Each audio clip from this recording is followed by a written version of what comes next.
All right, let's get into The Fantastic Four First Steps, which is directed by Matt Shakman and stars Pedro Pascal as Reed Richards, Vanessa Kirby as Sue Storm, Joseph Quinn as Johnny Storm, and Ebon Moss-Bachrach as Ben Grimm, otherwise known as The Thing. The film is set in a 1960s inspired retro-futuristic world and follows the team as they navigate their powers and their family dynamic while facing the threat of Galactus, a planet-eating alien entity portrayed by Ralph Ineson, whose herald is the Silver Surfer, who is portrayed by Julia Garner. Alright, so Fantastic Four First Steps officially launches Phase 6 of the MCU, setting the stage for Avengers Doomsday and Avengers Secret Wars. I'll start with the cast and performances here, beginning with Pedro Pascal, who plays Reed Richards. This is a character like Captain America that is hard to sell and play without being kind of flat,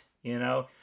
Reed is kind of like the straight-laced guy, who's always trying to play by the book, make the right decision. Pedro really sells it, really conveys this moral questioning, within Reed. And his dynamic with Vanessa Kirby, Sue Storm, is very well realized as well. They feel like a real couple.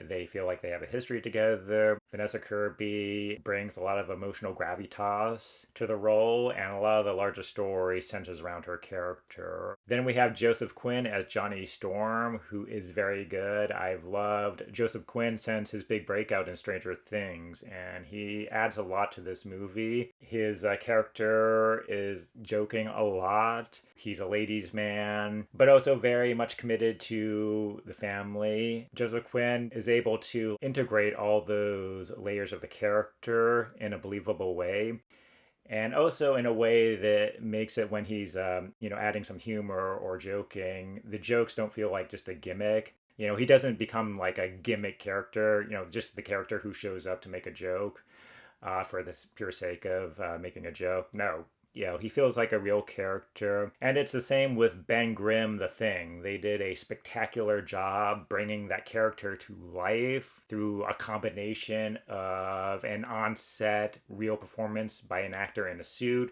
and blending that with CGI, which adds just a whole nother level of realism to the character. So they did a great job with the Thing, beautifully detailed, rendered. Some of my favorite scenes in the movie just involved Ben Grimm walking the streets of this retro futuristic metropolis, going back to his hometown, wearing a trench coat and a hat, which immediately reminded me of the 1990 Teenage Mutant Ninja Turtles. I'm thinking of Raphael in the trench coat, because it's the same question of how do you bring a fantastic character like a Ninja Turtle to life and ground it in a sense of realism. And they have a similar approach here, where you see this guy street level, walking in ordinary clothes. You get a little taste of this character's everyday life. And it's the same with the other characters as well.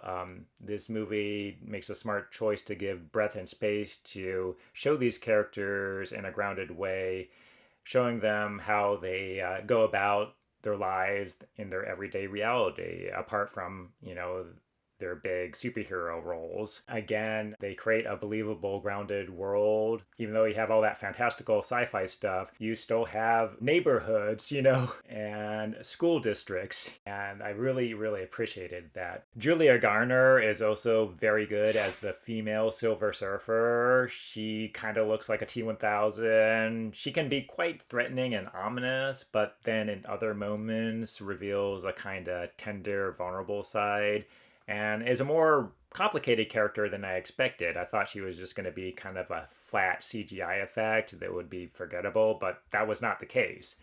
In fact, some of my favorite action set pieces in the whole movie involved her character. Alright, we have to talk about the main antagonist of the movie, Galactus, played by Ralph Ineson, who again was a smart casting choice.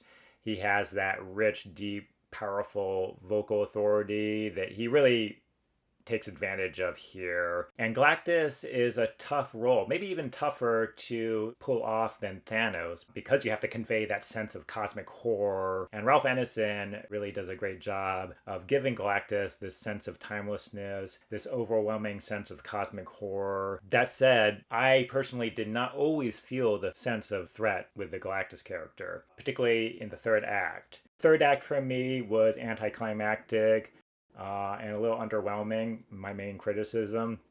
But I'll give this 3.5 stars. It's a really good, fun superhero movie. Definitely gets my recommendation. Let me know your thoughts on the movie, whether you're going to go see it. Do you think this is a good, fresh start for Marvel?